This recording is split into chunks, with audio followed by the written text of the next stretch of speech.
Alô, ouvintes da Trianon, aqui é o Lombardi do programa Fique por Dentro. O programa Fique por Dentro está em novo horário, todas as sextas-feiras, das 14 às 14h30. E você pode enviar perguntas sobre a área de ortopedia através do e-mail fiquepordentro740@gmail.com. Fique por dentro 740@gmail.com. Ouça, divulgue, participe.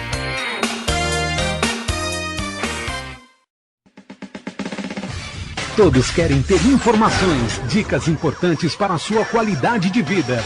Você tem um encontro marcado com Fique por Dentro. Muitas entrevistas com especialistas da saúde. Personalidades da área jurídica orientarão sobre direitos e deveres dos cidadãos. Profissionais da educação completarão a pauta. E os profissionais liberais falarão sobre diversos segmentos do mercado. Começa agora, pela Rádio Trianon AM 740. Fique por Dentro, com as dicas do Lombardi. Fique por Dentro. Apresentação e direção, Lombardi.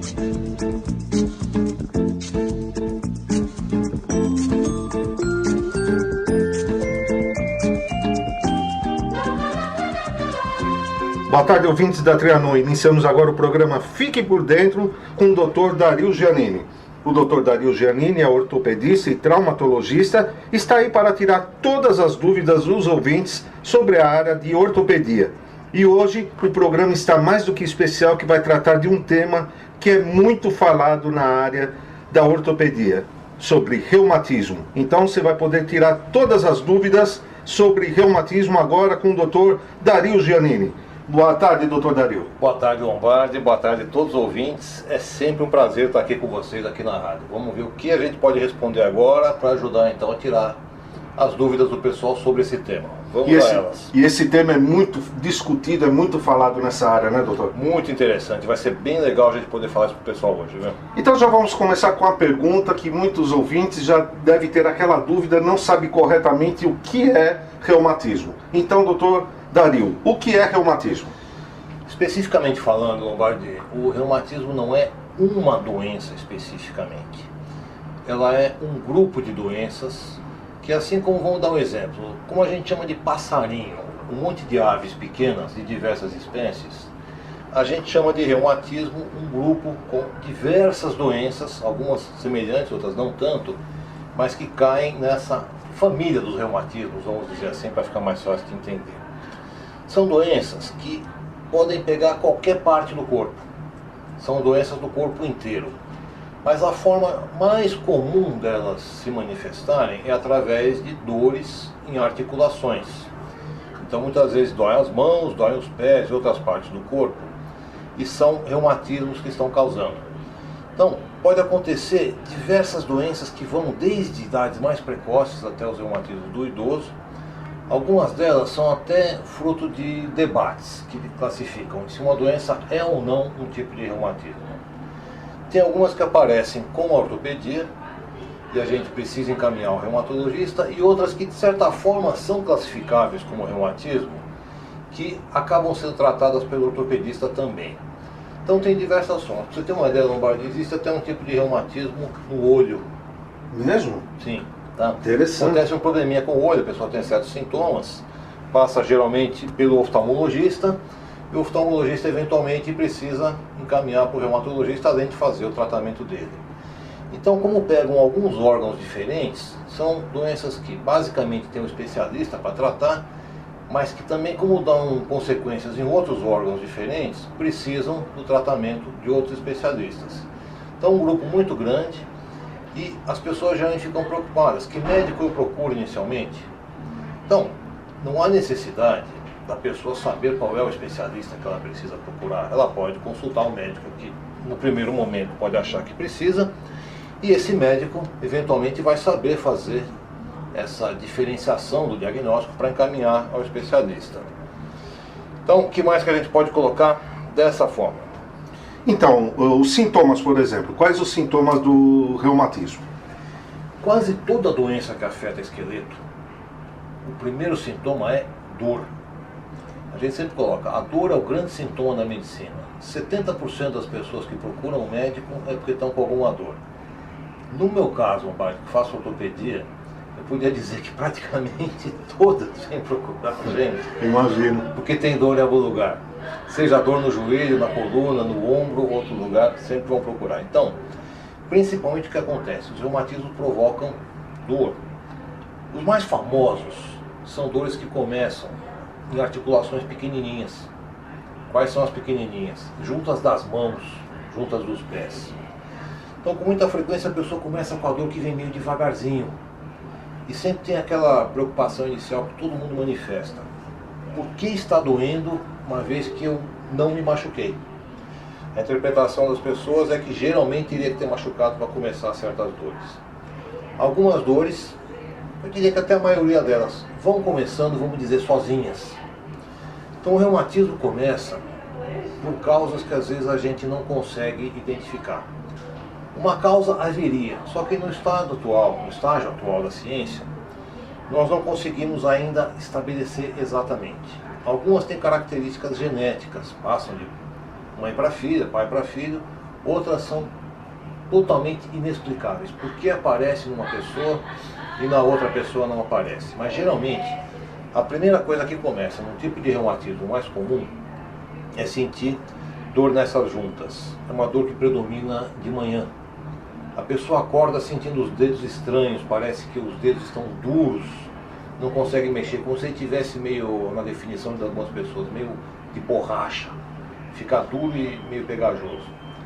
Passa um pouquinho de tempo do dia, começa a melhorar, a pessoa vai mexendo, tem aquele instinto de mexer o dedo, e consegue melhorar um pouquinho, já alivia. Só que com o decorrer do tempo, vai ficando cada vez mais intenso. Vamos dizer assim, a dor vai ficando um pouquinho mais forte e ela vai demorando um pouco mais para passar de manhã, até uma hora que vai aumentando.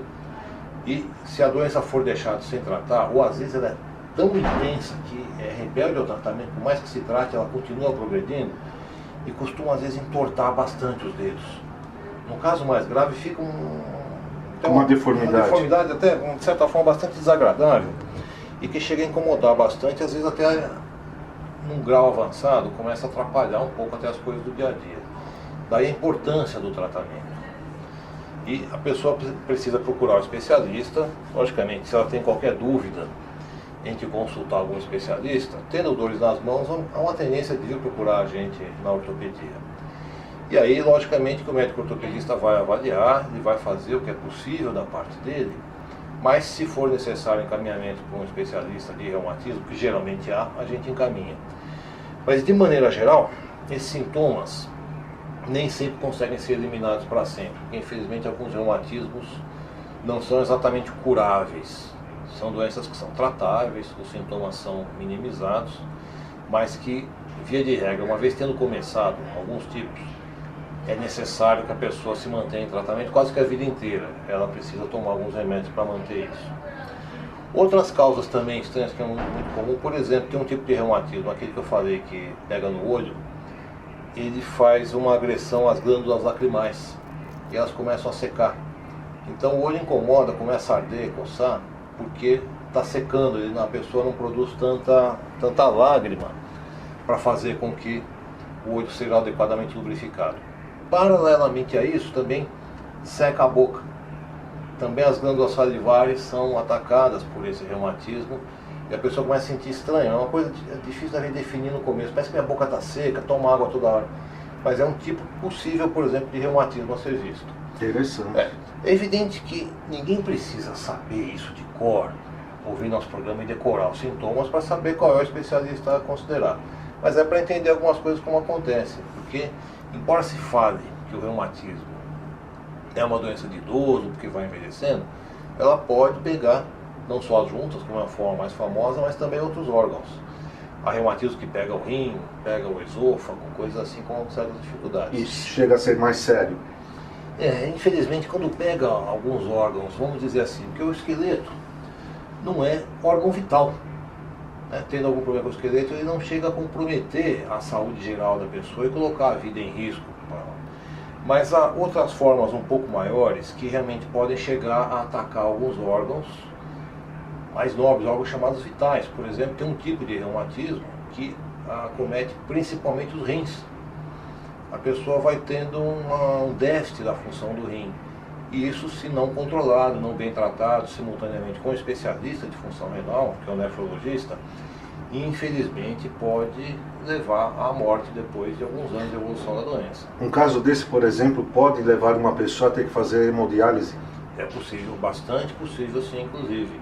Porque a hemodiálise, como alguns conhecem, outros não tanto, é um processo em que o rim deixou de funcionar por diversas doenças. Pode ser esse reumatismo ou uma série de outras coisas que nem caberia a gente enunciar aqui. E a hemodiálise é um processo em que a pessoa periodicamente tem que ir a um hospital ou uma clínica especializada nesse tipo de tratamento, e ela tem, vamos dizer assim, meio conectada através do sangue, é uma máquina que vai fazendo com que aquelas impurezas todas que normalmente o rim retira do corpo e saem na urina, sejam eliminadas pela máquina, e pode manter a pessoa durante muitos anos vivendo, só que através da dependência da máquina, que é aquele compromisso semanal de estar ali 2 vezes ou 3 vezes na semana nessa clínica para fazer a hemodiálise.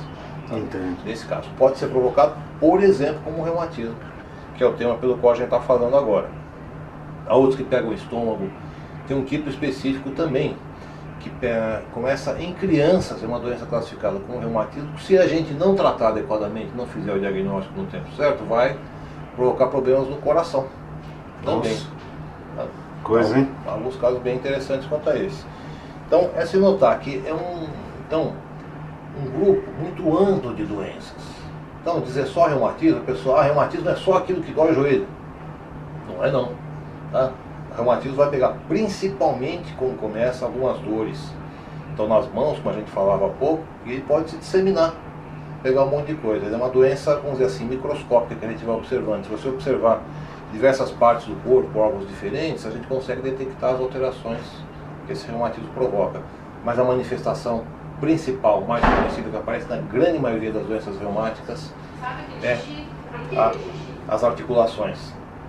Doutor, a gente tem falado em alguns programas sobre mitos ou não. Sim. Então vamos falar hoje sobre esse tema reumatismo, se é um mito ou não. Sim. Por exemplo, os antigos lá atrás sempre falavam que se a pessoa pega muita friagem, ela tem uma tendência grande a ter reumatismo no futuro. É verdade? É mito. É mito? É mito. Você ouviu muito disso também, não ouviu? É uma pergunta extremamente frequente. Se a pessoa tem determinada dor porque ela pegou friagem tempo atrás. Então, a especificação, trabalhava até um horário que quando saía estava frio, ou então... Estava sem agasalho? Estava sem agasalho, ou então morei numa cidade fria, morou em Santa Catarina, Rio Grande do Sul, lugares frios, também por conta disso, é daí que vem a doença. Mas isso é mito. Essa questão da friagem ter provocado algum tipo de dor na articulação é um mito. Até a gente sabe que realmente a exposição a frio, tomar chuva inadequadamente, pode dar algumas doenças respiratórias. Isso é inevitável. Mas não o reumatismo. Mas não o reumatismo. O reumatismo não tem uma causa conhecida quanto a uma origem por frio, fatores climáticos e também umidade. Aquela velha história também, eu estava quente no fogão e fui abrir a geladeira e peguei alguma doença. Essa também. Pode até ter algumas doenças respiratórias. Uma dor de esqueleto não vai acontecer não. São mitos, isso não acontece. Até a gente falava em programas, um programa recente, uma das semanas passadas, por exemplo, na Finlândia, é muito comum a cultura da sauna. Sim. O pessoal passa ali a sauna 50 graus, quente na volta, e alguns finlandeses têm o hábito de sair na sauna naquele inverno já quase rigoroso e pular na água. Olha. Da água gelada. Imagina, se fizesse mal, a pessoa ia ter um choque térmico, por exemplo. Se esse tal do choque térmico acontecesse, acho que não tinha mais ninguém com mais de 60 anos vivo na Finlândia. Com certeza. É um país que tem uma expectativa de vida bem grande. E tá aí. Então é um outro grande mito que nem o senhor expôs no programa passado. Exatamente. Essa do choque térmico, sair do calor e ir para o frio, tá? É um hábito. A gente, quando eu li isso a primeira vez, muito antes de ter o conhecimento médico, eu fiquei extremamente surpreso. Como é que pode o sujeito sair num calor de 60 graus e mergulhar no lago que está a menos 10, por exemplo? Mas isso não acontece então. Por exemplo, nessa parte do mito de foi friagem, não tem. Tá? Agora, tem uma coisa interessante, essa é até muito engraçada. Eu já vi pessoas que tinham problemas com a coluna e que tinham trabalhado em frigoríficos. E ele tentava atribuir isso ao frio que ele passou dentro da câmara frigorífica. Olha, Lombardi, eu posso até atribuir isso ao trabalho, mas não porque ele entrava na câmara frigorífica, mas porque ele carregava peças de boi muito pesadas. Eu acho que o cidadão chega a carregar alguma coisa que pese 50, 80 60 quilos, geralmente 60 60 quilos. Esse esforço de pegar de mau jeito sim é que provocou, mas não o frio lá na câmara. Então tá aí. Então tem reumatismo, seja na idade que for, não se deve a frio. A calor também não. É que o frio é mais coberto de mitos do que o calor, né? Sim. Nossa sociedade considera o frio como muito mais vilão para doenças do que o calor. Tá? Mas isso pode crer, é mito. Se alguém tem reumatismo porque morou em Santa Catarina, não passa de crendice, não é devido a isso não. Então não precisa a pessoa ter aquele sentimento de culpa pelo que fez antigamente quanto a isso. Não é uma doença que ela arrumou por ter feito alguma coisa errada. Então se alguém está com a consciência preocupada, achando que tem uma doença hoje, porque pegou friagem no passado, pode ficar sossegado, isso não vem da friagem não. Então tá aí o Dr. Dario tirando dúvidas e falando inclusive sobre mitos ou não de muitas pessoas, assim como eu e muitas pessoas ouviram falar que certas coisas ocasionariam problemas futuros ou ocasionariam problemas realmente na saúde. Nós vamos agora a um pequeno intervalo e já voltamos. Fique por dentro. Apresentação e direção, Lombardi. Rocha Pharma. Somos uma empresa que, desde o início, nos preocupamos com a qualidade dos produtos que manipulamos, porque sabemos da nossa responsabilidade. Essa é a principal razão de nossa solidez e ótima reputação nos segmentos há mais de 30 anos no mercado. Os produtos e medicamentos da Rocha Pharma são formulados de acordo com as necessidades de cada cliente. A manipulação só é realizada a partir da receita médica, com especial atenção de nossos colaboradores quanto aos componentes e quantidades especificados em cada fórmula. Para isso, utilizamos modernos sistemas de equipamentos para garantirmos a qualidade de nossos produtos. Rocha Pharma, farmácia de manipulação. Telefone 3284-0090, 3854-6989 e 3266-8178. Visite o site www.rochapharma.com.br. Fique por dentro. Apresentação e direção, Lombardi. Padaria São Domingos, o melhor pão italiano de São Paulo desde 1913. Além do tradicional pão italiano, a Padaria São Domingos também tem linguiça calabresa, queijos, azeitona, berinjela, sardela, doces e a famosa sfogliatelle. Além de grande variedade de vinhos. Sem dúvida nenhuma, entre as padarias tradicionais do bairro do Bexiga, destaca-se a São Domingos, que sobrevive a 4 gerações. Você, ouvinte de qualquer localidade de São Paulo, venha nos visitar. Rua São Domingos, número 303. Telefone 0 prestadora 11 3104 7600 ou 0 prestadora 11 3242 3677. Anote 0 prestadora 11 3104 7600 ou 0 prestadora 11 3242 3677. Padaria São Domingos. Fique por dentro. Apresentação e direção, Lombardi.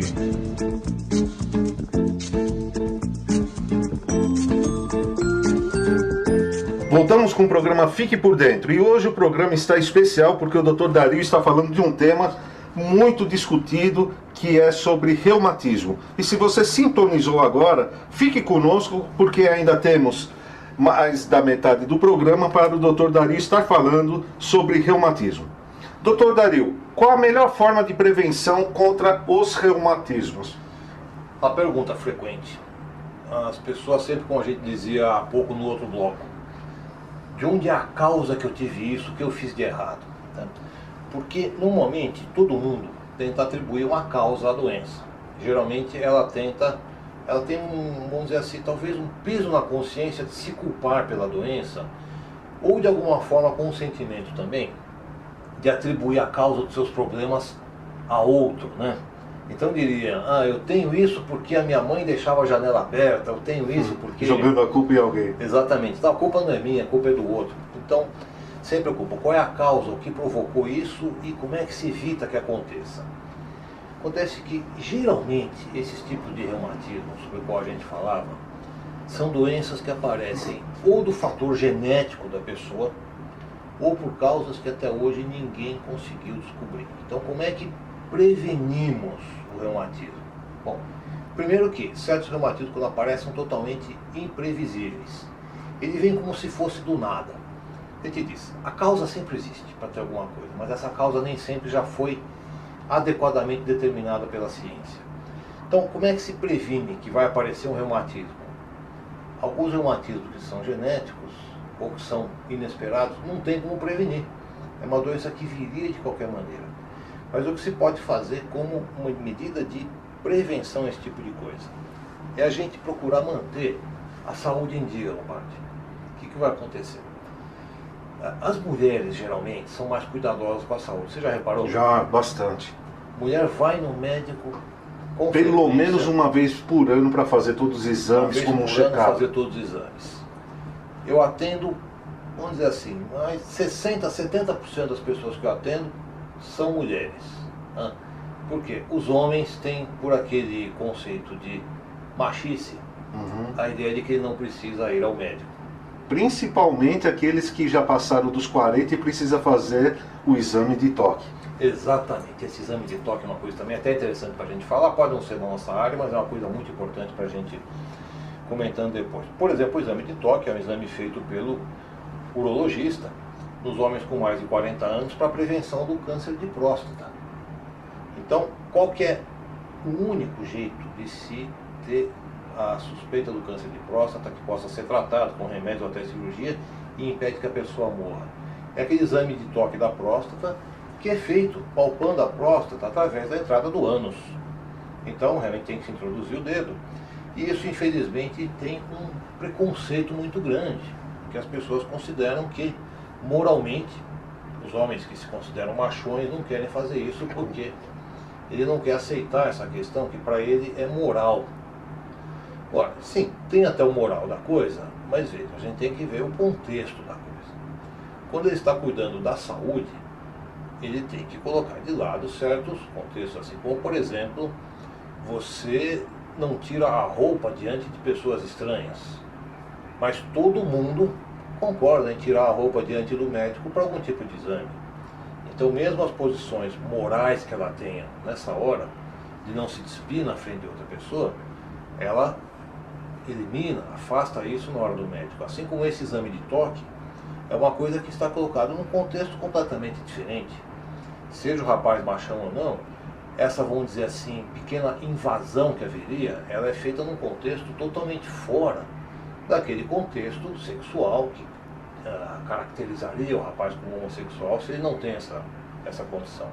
Mas aquilo é feito unicamente como prevenção de saúde. Se a gente pensar da forma um pouco mais inteligente, o que vai acontecer? Não resolve nada ele ser machão e ele deixar de tratar uma doença que vai provocar problemas e que é capaz de destruir a capacidade de macheza dele. Aí ele vai se sentir muito pior. Se ele não tratar, aí que essa consequência vai piorar, Lombardi, né?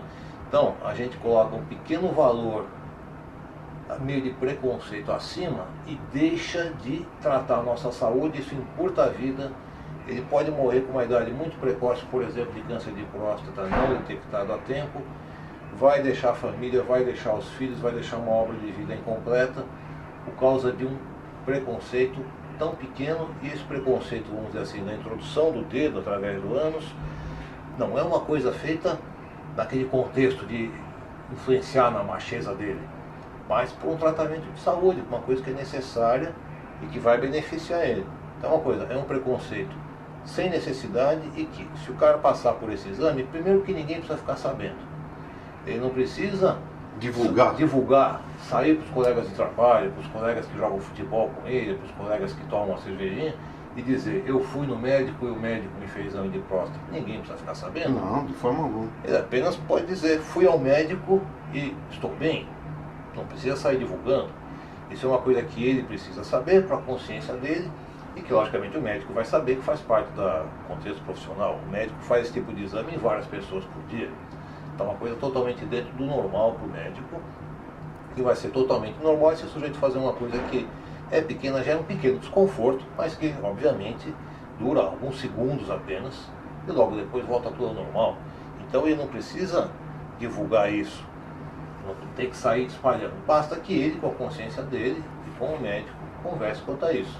Então, uma coisa importante. Por exemplo, o senhor citou que as mulheres são muito mais zelosas com a saúde e está aí uma prova. Por exemplo, se a mulher tivesse que ficar se sentir humilhada, se sentir mal, com um exame, por exemplo, o Papa Nicolau, Sim. por exemplo, o exame de mamografia que requer, que aperta os seios realmente, que elas passam por essa dor.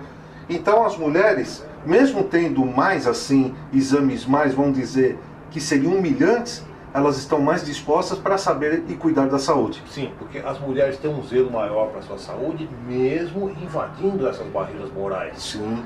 Tá? Quando se vai ao ginecologista, o ginecologista examina as partes íntimas das mulheres, há aparelhos que ele precisa introduzir nos órgãos sexuais para observar a saúde como está lá dentro.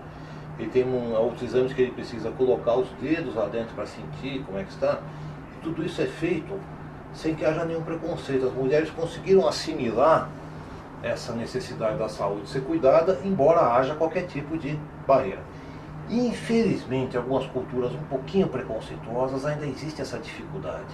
Há lugares em que, por exemplo, o câncer de colo de útero, câncer de mama, que são prevenidos pelas maneiras como a gente falava, acontecem muito, matam mulheres jovens que poderiam ter sido tratadas e curadas sem muita dificuldade, porque elas não comparecem ao médico para essa prevenção. No homem, essa porcentagem, infelizmente, é muito maior. São poucas as mulheres que são presas a preconceitos, mas nos homens são muitos. Os homens têm uma dificuldade de ir ao médico que é impressionante. A gente observa que é assim, o homem, desde quando ele é criança, até o meio da adolescência, assim, uns 14, 15 anos, ele vai ao médico porque a mãe o leva, vamos dizer assim. A partir dessa idade ele já fica pesado demais para ser carregado até o médico e ele deixa de ir. Então, dessa idade até uma idade mais avançada, que vamos dizer por volta de 70 anos, homens não vão ao médico. A partir dos 70 mais ou menos, alguns em Lombardia, começam a dar o braço a torcer. E fala, preciso ir. E vão ao médico, mas é infrequente. Tem até um caso pitoresco de vez em quando que acontecem, a gente pega na rotina diária da ortopedia, um cidadão, por exemplo, dos 40 ou 50 anos, que chega na consulta acompanhado da esposa, e a gente observa que o cidadão está com uma cara contrariada. Ou seja, ele não está muito À vontade. à vontade de estar lá. A gente percebe que ele está sentindo alguma coisa, que ele tentou esconder, mas a esposa percebe, por exemplo, que ele está mancando por causa de um joelho.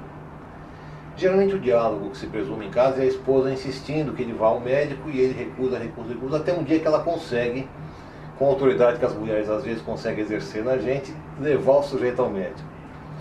E quem fala na hora dessa consulta é a esposa. O cidadão fica sentado ali meio resmungando alguma coisa, é a mulher que vai falando. E aí quando a gente vai examinar o cidadão, vê, por exemplo, num caso que ele tinha alguma coisa no joelho, já de longo tempo, esse cidadão na faixa de 50 anos, por exemplo, desde os 25 ele tinha alguma coisa no joelho jogando bola, e continuou jogando bola com o joelho assim, vai piorando, até uma hora começa a dar um certo problema, e que ele não consegue esconder que está mancando, e aí denota.